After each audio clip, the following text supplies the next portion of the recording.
अस्सलामु अलैकुम रहमतुल्लाहि व बरकातुहू। नाज़रीन अस्सलामु अलैकुम, मैं हूं Mehboob Bari Gaddi, president of TSS Rabkavi Banhatti taluka.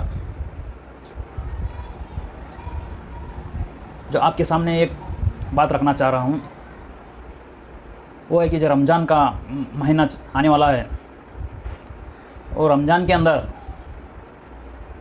हम लोग जो तरावी इफ्तार के लिए मस्जिद के तरफ न जाए। आप रोज़ा रखेंगे, इफ्तार घर में ही करेंगे, नमाज घर पर ही पढ़ेंगे, तरावी भी घर पर ही पढ़ेंगे। हाँ, और एक दोस्तों, रमज़ान के महीने में बहरहाल हम लोग हर साल की तरह इस साल भी जो रोज़दारों को खाना खिलाने के वास्ते जो हंगामा मचाते हैं, हर साल की तरह इस साल जो रोज़दारों के लिए खाना खिलाने वाले इस साल ना खिलाए।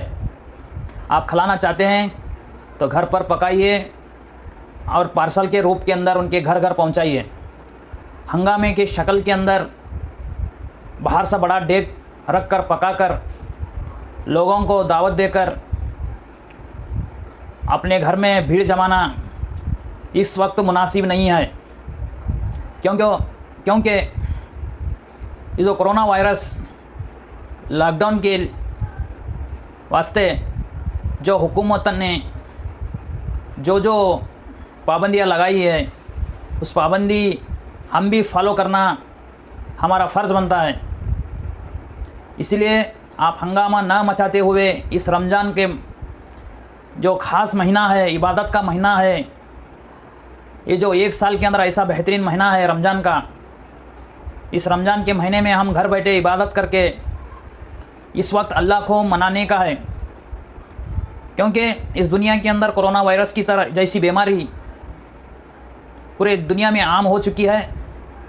इस बीमारी के अंदर हर आदमी मुब्तला होने का चांसेस है। तकरीबन दुनिया के अंदर बहुत से लोग मर भी चुके हैं और हिंदुस्तान के अंदर इसके अंदर भी लोग मर चुके हैं। उसके अंदर हमारे कर्नाटक के अंदर भी लोग कोरोना बीमारी से मर चुके हैं और वो कोरोना वायरस बीमारी से मुब्तला भी बहुत से लोग हैं। इसलिए मैं हज़रात से गुजारिश करता हूँ, इस माह रमज़ान महीने में इस लॉकडाउन का फ़ायदा जो रमज़ान के महीने के अंदर अपने घर में बैठकर कुरान की तिलावत, जिक्र और भी सारे अरकाज़ हैं वो घर बैठे ही कर सकते हैं। लिहाजा तरावी के शक्ल में अपने घर के ऊपर, छत के ऊपर, मस्जिदों के अंदर जहाँ जगह आपको दिखे वहाँ 8-10 जने मिलकर तरावी पढ़ना, यानी रमज़ान के महीने में इस जो भी नमाज़ 5 वक़्त की जो नमाज़ होती है उस नमाज़ों की भी जो जमात के साथ भी पढ़ना आपके हिसाब से मुनासिब नहीं है। इसीलिए आप घर बैठिए, आप रमज़ान का महीना घर बैठे ही इबादत करिए, घर में ही इफ्तार करिए, घर में ही तरावी पढ़कर इस माह रमज़ान को आखिरी रोज़े तक पूरे रमज़ान के महीने में रोज़े रखकर हम इबादत कर सकते हैं।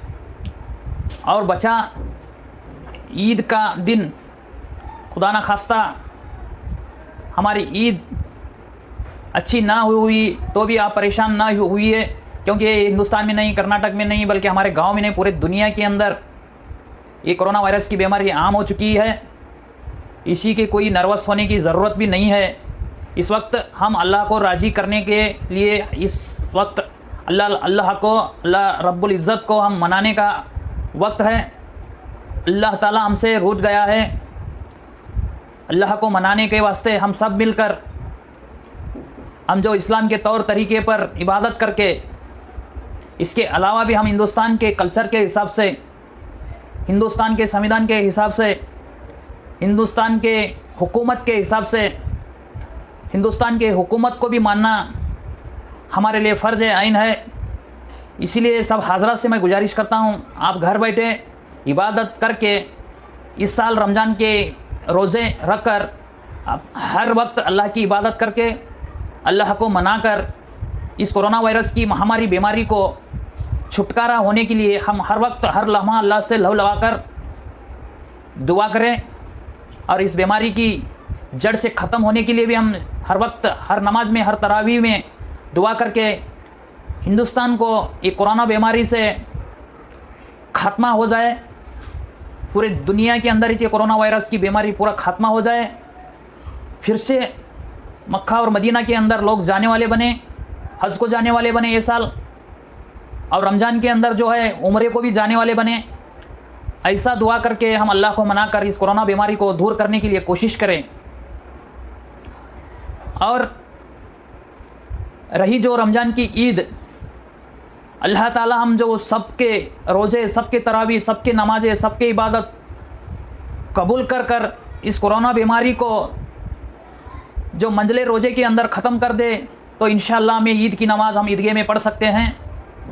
आप और हम सब लोग घर में रहकर ये लॉकडाउन का जो हुकूमत ने जो ऑर्डर किया है, लॉकडाउन का भी हम ख्याल करते हुए हम भीड़ की शक्ल में इधर उधर ना बैठे और भीड़ की शक्ल में इधर उधर ना फिरे।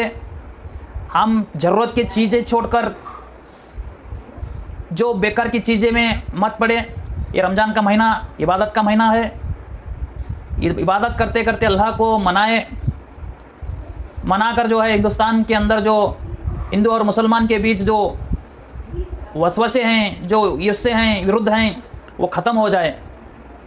अल्लाह ताला से हम दुआ करते हैं इस बीमारी जड़ से निकल जाए, हिंदुस्तान से नहीं बल्कि पूरे दुनिया से निकल जाए। इस हिंदुस्तान के अंदर हिंदू और मुसलमान फिर से प्यार मोहब्बत के साथ रहे, एक दूसरे के लिए भाईचारगी का इस्तेमाल करें। ठीक है, अस्सलाम वालेकुम रहमतुल्लाहि व बरकातहू।